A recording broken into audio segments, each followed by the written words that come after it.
कमरिया तू जान हो काला कबूल जमी जा बतिया टाल के दिलवा का तू में दिल भर के।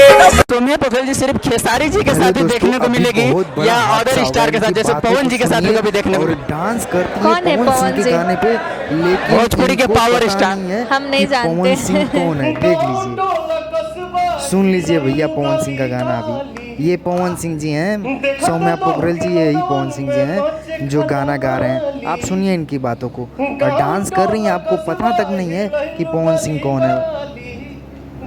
सौम्या पोखरेल जी आप इन्हें देख लीजिए, सुन लीजिए इनका गाना, और लाल घाघरा फेमस होने जा रहा है। आप इनकी आवाज़ को सुनिए और गाइए और इस पर डांस करिए।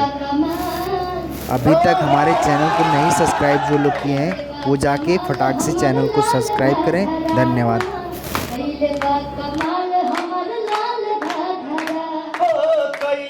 कमाल तोहर लाल घाघरा, कमाल